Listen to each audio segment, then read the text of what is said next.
Hello dear students, welcome you all once again in the infinity classes Gorakhpur. तो students, जैसा कि आप लोग जान रहे हैं, हम लोग का फास्ट एंड फ्यूरियस सीरीज का जो है ये लेक्चर चल रहा है। फास्ट एंड फ्यूरियस सीरीज में हम लोगों ने जो है क्लास 9 का जो फिजिक्स पार्ट का पहला चैप्टर था, उसमें पहला जो हम लोग का मोशन था उसको हम लोगों ने कंप्लीट कर लिया है। अभी लास्ट लेक्चर हम लोग का था जो वो थर्ड जो लॉ था मोशन का, ग्राफ के मेथड से हमने बताया था, और एक सर्कुलर पाथ में जो है किस तरह से जो है डिस्टेंस फाइंड आउट करना रहता है और स्पीड कैसे निकाली जाती है, ये सारी चीजें डिस्कशन हो गई थी। वो पूरा चैप्टर जो है कंप्लीट हो चुका है। आज के इस लेक्चर में हम लोग एक नया जो है नया टॉपिक कहिए या नया जो है चैप्टर लेकर के आए हैं, जिसका नाम है force and the law of motion. यानी कि इस चैप्टर में हम लोग बल और बल के नियमों को जो है पढ़ेंगे। जैसे पिछले चैप्टर में हम लोगों ने एक एक टॉपिक को सेलेक्ट किया था और एक एक टॉपिक को स्टडी किया था, उसी तरह से इस चैप्टर का भी हम लोग जो है एक एक करके टॉपिक को क्लियर करेंगे। तो सबसे पहले जो हम लोग आज ये जान लेते हैं इस चैप्टर का जो है इंट्रो पार्ट क्या होगा। इंट्रो में जैसे नाम से ही पता चल रहा है force and the law of motion. पहले मैं यहाँ टॉपिक जो चैप्टर का नाम है यहाँ लिख देता हूँ आप लोग को, force and the law of motion. Force, FORCE,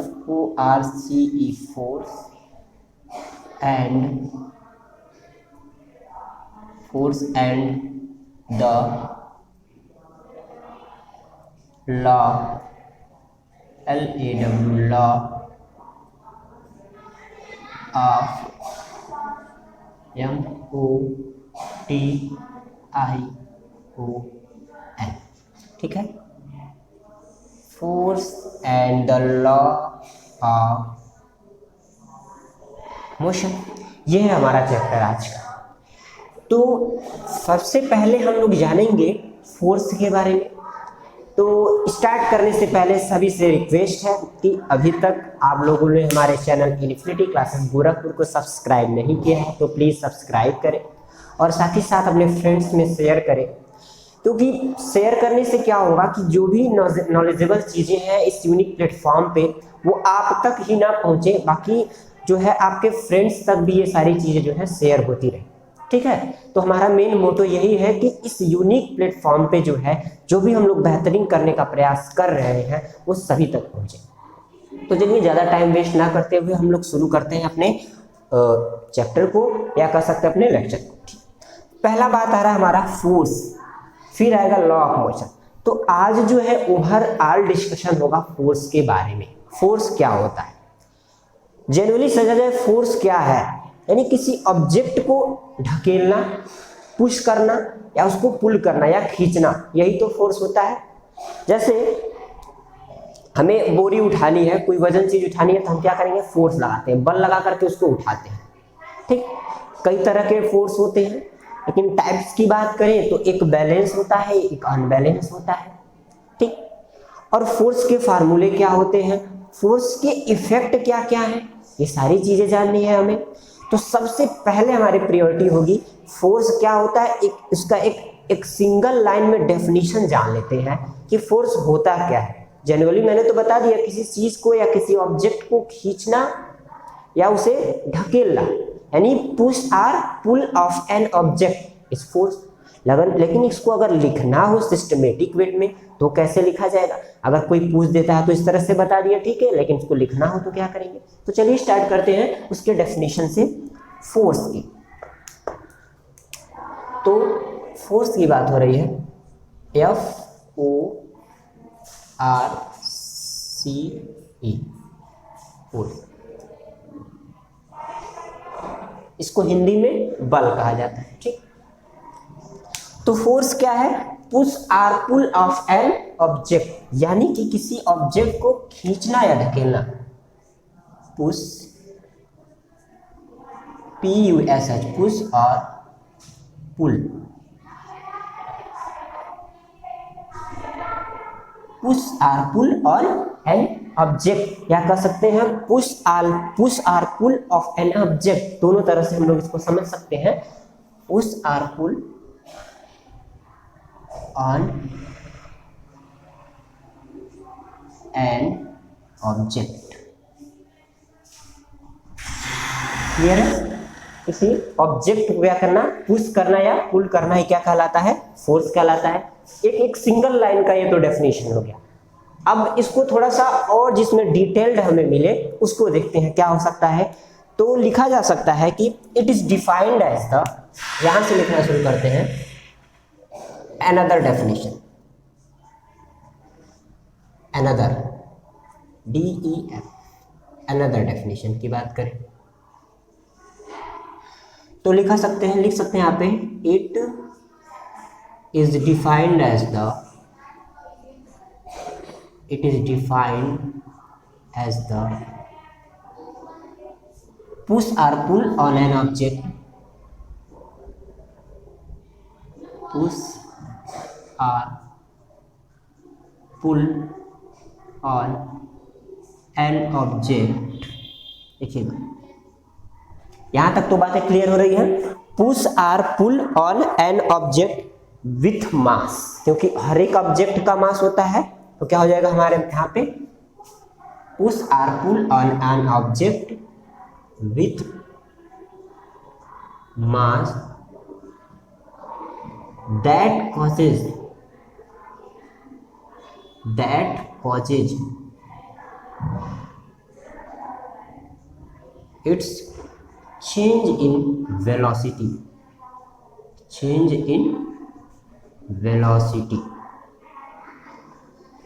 अब समझ में आ गई बात। देखिए इसको थोड़ा सा एक्सप्लेन करते हैं कि it is defined as the push और pull on an object with mass that caused its change in velocity.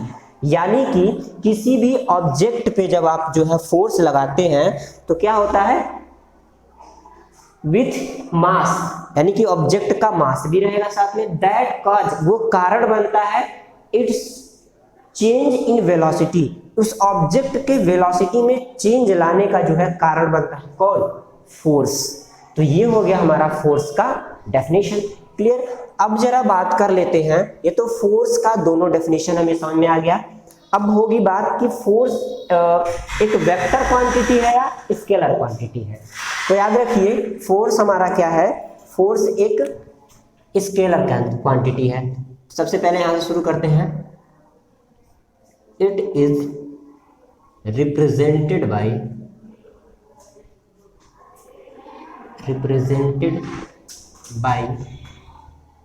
Capital F। इसे हम कैपिटल F से रिप्रेजेंट कर सकते हैं। और पहला पॉइंट ये हो गया। दूसरा पॉइंट लिखा जा सकता है, it is a vector quantity. ठीक है, ये क्या है, एक वेक्टर क्वांटिटी है। वेक्टर क्वांटिटी क्यों कह रहे हैं, क्योंकि हमें पता है कि फोर्स जो है उसका मैग्नीट्यूड के साथ साथ डायरेक्शन भी होगा। तो वेक्टर क्वांटिटी होती है कि ऐसी क्वांटिटी जिनमें क्या हो, मैग्नीट्यूड के साथ साथ डायरेक्शन भी हो, तो उसे हम कहते हैं वेक्टर क्वांटिटी। तो फोर्स हमारा एक वेक्टर क्वांटिटी हो गया। अब आगे बात करेंगे एग्जाम्पल की। अगर बात करें इसकी फोर्स के एग्जाम्पल की तो कर सकते हैं, ओपन और क्लोज द डोर। बहुत सारे एग्जाम्पल्स हैं लेकिन एक मैं एग्जाम्पल बता रहे हैं, ओपन और क्लोज द डोर, यानी कि दरवाजे को क्या करना, क्लोज करना, यानी क्लोज करना या ओपन यानी कि खोलना, खोलना या बंद करना क्या है, एक फोर्स है, वहां भी एक फोर्स वर्क कर रहा है। तो ये चीजें हो गई, क्लियर है यहाँ सारी चीजें। चलिए अब आगे हम बात करेंगे इफेक्ट की। ठीक है ना, किसकी बात होगी, इफेक्ट की बात होगी कि फोर्स की वजह से जो है किसी ऑब्जेक्ट पे क्या क्या इफेक्ट आ सकते हैं, उसके प्रभाव क्या क्या हो सकते हैं। ठीक है, तो इफेक्ट की बात करते हैं हम लोग। चलिए यहां पे शुरू करते हैं, effect of force. Effect of force. अब इफेक्ट यानी प्रभाव, तो क्या हो सकता है, पहला इफेक्ट क्या हो सकता है। पहले तो ये जान लीजिए कि फोर्स क्या करता है, किसी भी स्टेशनरी ऑब्जेक्ट को मूव कराने का काम करता है। यानी कि कोई ऑब्जेक्ट रुका हुआ है, अगर आप उस पर फोर्स लगा देते हैं तो क्या होगा, वो ऑब्जेक्ट क्या होता है, मूव करना स्टार्ट कर देता है। तो लिख सकते हैं force can move a stationary object. पहला पॉइंट क्या होगा, force can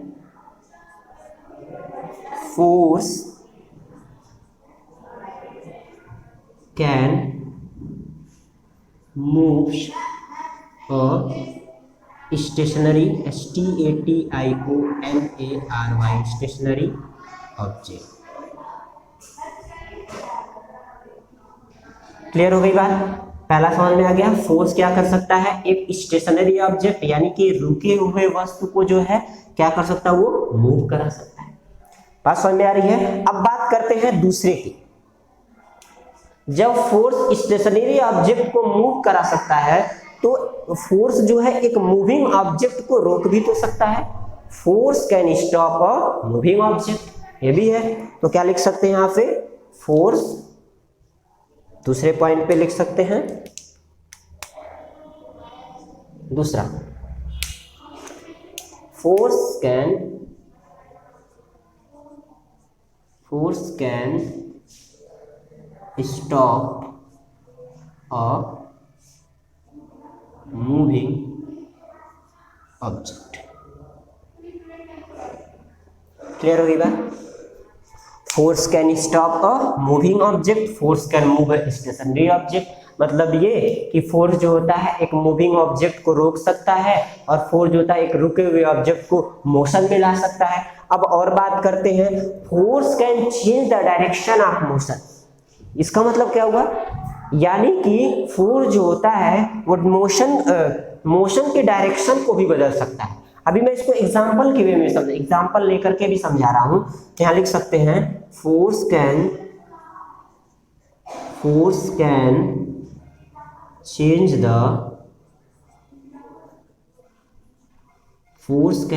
the direction of,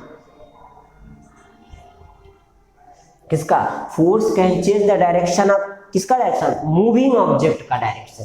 एक जो ऑब्जेक्ट मूव कर रहा है उसके डायरेक्शन को चेंज कर सकता है। तो direction of moving object, direction of moving object. Clear है? फोर्स जो होता है वह मूविंग ऑब्जेक्ट के डायरेक्शन को बदल सकता है। और आगे क्या क्या इफेक्ट है उसको भी देख लेते हैं। ठीक, फोर्स में आगे है, force can change the speed of a moving object. ठीक, force can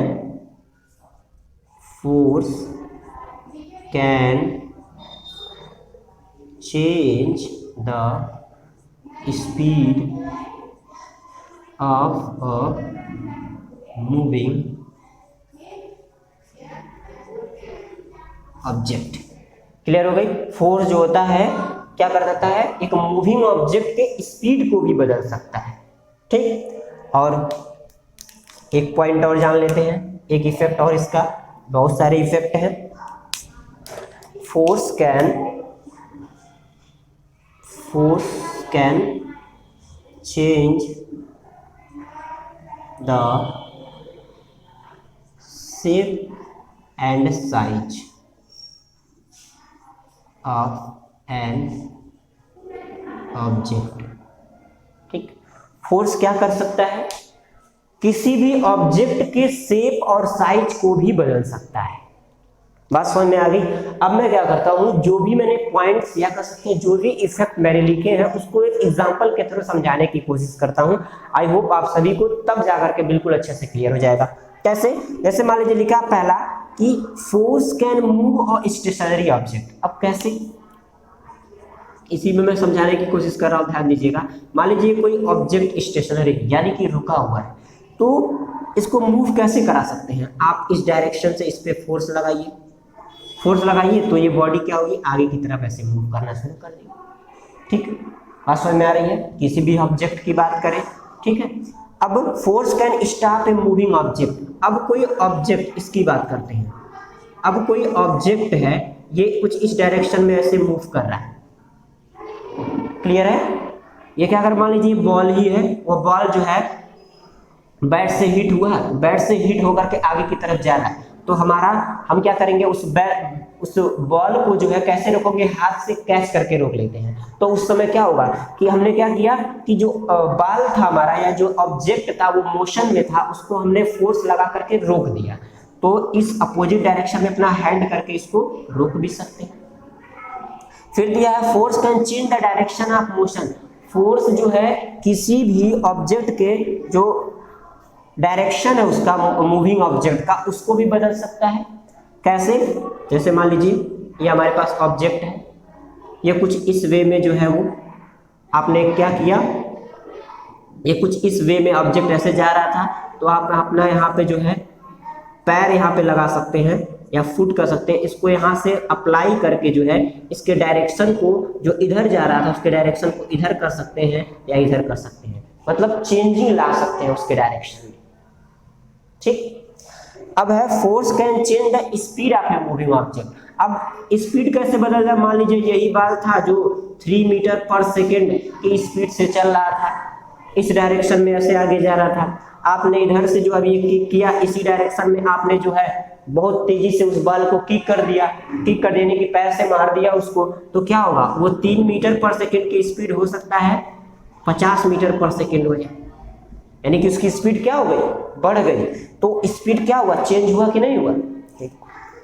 force can change the shape and size of object. Shape and size कैसे बदल सकता है, शेप एंड साइज में लेंथ को भी उसको इंक्रीज किया जा सकता है, उसके वॉल्यूम में चेंजिंग लाई जा सकती है, किसके, ऑब्जेक्ट के।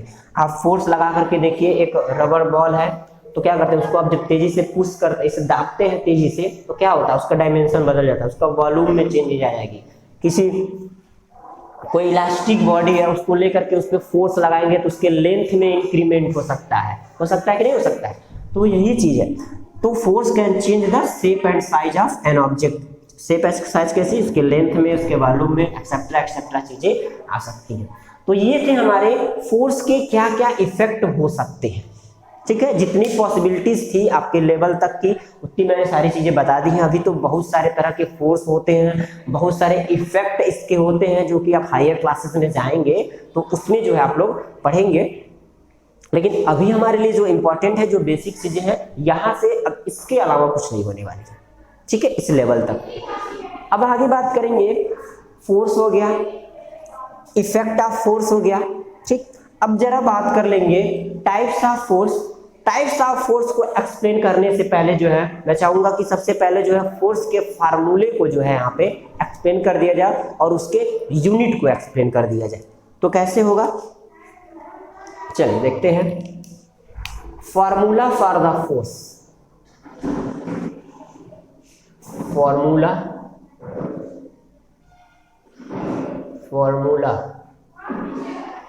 For the force. ठीक है, फार्मूला लिख लेते हैं। कैसे निकालेंगे फार्मूला, कहीं जाना नहीं है, कुछ भी सोचना नहीं है, बस यहाँ जो मैंने अभी डेफिनेशन लिखवाया है उसी से फार्मूला आपको मिलेगा। देखिए, इस फार्मूले से हम लोग 2 वर्ड को जो है चूज करेंगे। पहला मास और दूसरा क्या है, वेलोसिटी। एक बात बताइए, पिछले वाले क्लास में हमने बताया था चेंज इन वेलोसिटी क्या होता है। चेंज इन वेलोसिटी हम कैसे फाइंड आउट करते थे। देखिए, चेंज इन वेलोसिटी यानी कि v minus you upon T, यही तो था चेंज इन वेलोसिटी। और बताइए जरा कि v minus you upon T is equals to क्या होता है, इसी को कहा जाता है एक्सेलरेशन। क्या कहा जाता है, एक्सेलरेशन कहा जाता है। Change in velocity with respect to time is known as acceleration. तो यहां से हमने ए फाइंड आउट कर लिया। चलिए, फोर्स का फार्मूला, फोर्स को हम किससे रिप्रेजेंट करते हैं, एफ से। तो मैं यहां लिख देता हूं F is equals to, force होता क्या है, मास और एक्सेलरेशन का प्रोडक्ट होता है, product of mass and acceleration. किसका मास, जो भी ऑब्जेक्ट पे आपने फोर्स अप्लाई किया है उसका मास। तो सोच लीजिए, मान लीजिए उसका मास m है और वो जो चेंज इन वेलोसिटी आई है v minus you upon t, तो यहाँ से आप लोग लिख सकते हैं F is equals to m into a, क्योंकि v minus you upon T is equals to यहाँ पे a है। तो जरा बताइए फोर्स का फार्मूला मिल गया कि नहीं? हमें मिल गया, बिल्कुल सर, फोर्स का फार्मूला हमें मिल गया। Force is equals to mass into acceleration. Clear हो गई बात? अब यहाँ इसके यूनिट को जान लेते हैं, ठीक है, इसका यूनिट क्या होता है। उसके बाद जो है हम लोग टाइप्स ऑफ फोर्स जानेंगे कि फोर्स कितने टाइप्स के होते हैं, ठीक है। टाइप्स ऑफ फोर्स की बात करते हैं। इसको इरेज कर देते हैं। आप लोग वीडियो को पॉज करके जो है इसको लिख सकते हैं, यहां से मैं इसको इरेज कर देता हूं, ठीक है। चलिए यूनिट की बात करें। यूनिट किसका? यूनिट ऑफ फोर्स की बात हो रही है।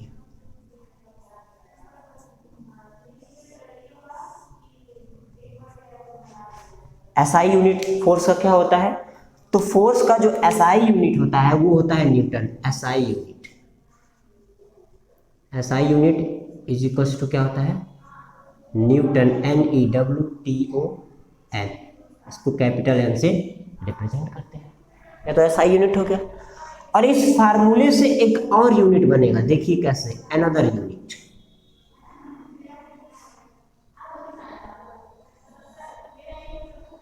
अनदर यूनिट कैसे बना सकता है? जैसे मास किस में मेजर करते हैं? किलोग्राम में। किस में करते हैं? किलोग्राम में। और एक्सेलरेशन का यूनिट मैंने बताया था पहले चैप्टर में, जब मैं एक्सेलरेशन उसमें मोशन पढ़ा रहा था। एक्सेलरेशन का जो यूनिट होता है मीटर पर सेकेंड स्क्वायर। क्या होता है? मीटर पर सेकेंड का स्क्वायर। तो जरा बताइए मिलेगा कि नहीं? केजी मीटर पर सेकेंड का स्क्वायर, ये इसका दूसरा यूनिट हो गया। और स्टैंडर्ड यूनिट क्या हो गया आपका? न्यूटन हो गया, जो कि इस आइजैक न्यूटन ने जो है कॉन्सेप्ट भी दिया है। तो यूनिट समझ में आ गया। Formula for the force, formula भी निकल गया हमारा। एसआई यूनिट क्या होता है ये भी निकल गया। अब हम आगे बात करेंगे टाइप्स ऑफ फोर्सेस की, यानी कि फोर्स कितने तरह के हैं, ठीक है। तो अभी जनरली हम जो है दो तरह के फोर्स जानेंगे, पहला बैलेंस फोर्स और दूसरा अनबैलेंस फोर्स। तो यहाँ पे मैं हेडिंग डालता हूँ, ये अपना क्वेश्चन यहाँ क्लियर करने की कोशिश करेंगे। टाइप्स ऑफ फोर्स की बहुत छोटे में जो उसको एक्सप्लेन किया जाएगा। Types of force, types of forces.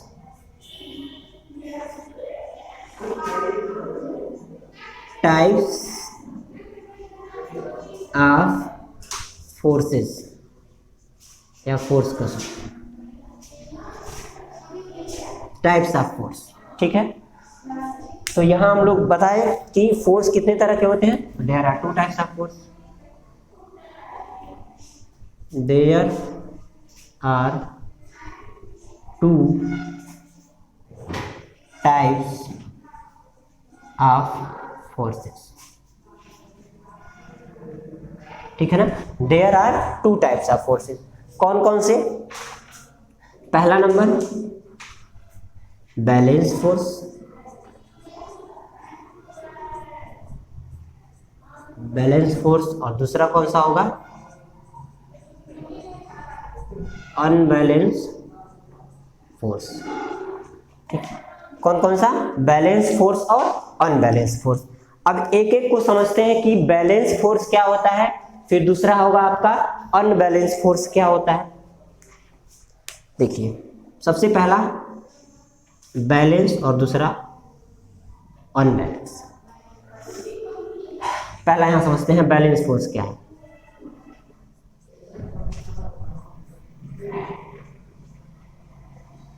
Balance force, balance force कैसे हम समझ सकते हैं? देखिए जब फोर्सेस का जो रिजल्टेंट होता है, सपोज कीजिए कोई ऑब्जेक्ट है, आप उस पर जो है अलग अलग डायरेक्शन में जो है फोर्स अप्लाई कर रहे हैं, ठीक है ना। अपोजिट डायरेक्शन में कर सकते हैं। एक ऑब्जेक्ट सपोज किए, उस पर अपोजिट डायरेक्शन में जब आप फोर्स अप्लाई करते हैं, तो अगर उस फोर्स का रिजल्टेंट जीरो हो जाता है, यानी कि जो उसका रिजल्टेंट होगा वो अगर डिफरेंस जो उसका होगा अगर वो 0 हो जाता है तो क्या कहेंगे, वो क्या है, बैलेंस फोर्स है। अगर डेफिनेशन की बात करें, मैं डेफिनेशन भी समझाऊंगा विद एग्जांपल भी इसको समझाऊंगा। क्या है ये, if the resultant of applied forces, देखिए if the resultant of the applied forces, यहां if the resultant of the applied forces, if the resultant of the applied forces is क्या, अगर रिजल्टेंट दो अप्लाइड फोर्सेस का जो resultant है वो 0 हो जाता है, if the resultant of the applied forces is 0 then it is a balanced force, then it is a balanced force। तो इसे क्या कहेंगे, बैलेंस फोर्स कहेंगे। सपोज कीजिए ये रहा आपका कोई ऑब्जेक्ट, ठीक। अब कैसे होगा, आपने इधर से 5 न्यूटन का फोर्स लगाया, इस डायरेक्शन से भी आपने 5 न्यूटन का फोर्स लगाया। जब दोनों का रिजल्टेंट देखा गया तो 5 newton minus 5 newton is equals to 0 newton. क्या हो गया, 0 हो गया कि नहीं, फोर्स 0 हो गया। तो जब दोनों रिजल्टेंट आपका 0 हो गया तो ऑब्जेक्ट जहां का जैसा है बिल्कुल वही रहेगा, मतलब उस अपना पोजीशन चेंज ही नहीं कर पाएगा, क्योंकि आपने दोनों डायरेक्शन से अलग अलग डायरेक्शन से जो है फोर्स लगाए थे उनका रिजल्टेंट 0 हो जा रहा है। जैसे मैं इधर से 5 न्यूटन के फोर्स से और आपको धक्का दे रहा हूं, आप मुझे अपोजिट डायरेक्शन में 5 न्यूटन के फोर्स से धक्का दे रहे हैं, तो दोनों का फोर्स जो है जिसका मैग्नीट्यूड क्या है, सेम है। तो जब मैग्नीट्यूड सेम है तो हम लोग वहीं पे रहेंगे, अपने पोजीशन हमारी वहीं रहेगी, कोई चेंजिंग नहीं होगी। तो उस तरह के फोर्स को बैलेंस फोर्स कहते हैं। क्लियर हो गई बात। अब दूसरा आता है अनबैलेंस्ड फोर्स, इसको यहां समझने की कोशिश करते हैं। अनबैलेंस्ड फोर्स, अब अनबैलेंस्ड फोर्स क्या है, बिल्कुल इसी का जस्ट अपोजिट समझ लीजिए। अपोजिट कैसे, इसी से आपको डेफिनेशन भी मिल जाएगा और कॉन्सेप्ट भी क्लियर हो जाएगा कि if the resultant of the applied forces is greater than 0, ठीक है, 0 से क्या हो, ग्रेटर हो। तो यहां लिखिए if the resultant of the applied forces is greater than 0 then it is called, इसको क्या कहेंगे, it is called unbalanced force। if the resultant of the applied forces is greater than 0 then it is called unbalanced force। अब कैसे, मैं इसको example में समझा सकता हूं। देखिए अगर वही ऑब्जेक्ट है आपके पास, इधर से आपने जो है 50 न्यूटन का फोर्स लगाया, इधर से जो है 10 न्यूटन का फोर्स लगाया। अब इनका डिफरेंस देखा जाए तो 50 minus 10 is equal to 40 newton. तो भाई ये ऑब्जेक्ट किस डायरेक्शन में जाएगा, इस डायरेक्शन में आगे की तरफ मूव करेगा, क्योंकि इधर से फोर्स ज्यादा लगाया जा रहा है, इधर से कम फोर्स लगाया जा रहा है। तो इनका रिजल्टेंट क्या है, कहीं ना कहीं 0 से ज्यादा है कि नहीं है। 0 से अगर थोड़ा सा भी ज्यादा हुआ तो उसी डायरेक्शन में जो है अपना ऑब्जेक्ट जो है पोजीशन को चेंज करेगा, ठीक है। तो ये हो गया आपका अनबैलेंस्ड फोर्स, यानी कि हमने क्या किया, बैलेंस फोर्स और अनबैलेंस फोर्स दोनों को जो है डेफिनेशन के साथ साथ एग्जाम्पल के थ्रू भी जो है समझाने की कोशिश की। आई होप आप सभी को समझ में तो जरूर आया होगा, ठीक। अगर इसके बाद भी कोई दिक्कत आ रही है तो आप लोग जो है उसको आप कमेंट में मेंशन कीजिए क्या दिक्कतें आ रही हैं। मैं उस पर जो है इंडिविजुअली जो है इस पर गौर करूंगा, ऑब्जर्व करूंगा कि क्या इसमें चेंजिंग और लाना है, किस तरह से आपको और अच्छे से समझाया जाए। तो ये था आज का हमारा force and law of motion में जो फास्ट एंड फ्यूरियस सीरीज चल रही है, दूसरे चैप्टर का पहला लेक्चर। और यहाँ पे फोर्स की पूरी बात हो गई है, फोर्स यहाँ से पूरी तरह से कंप्लीट हो चुका है।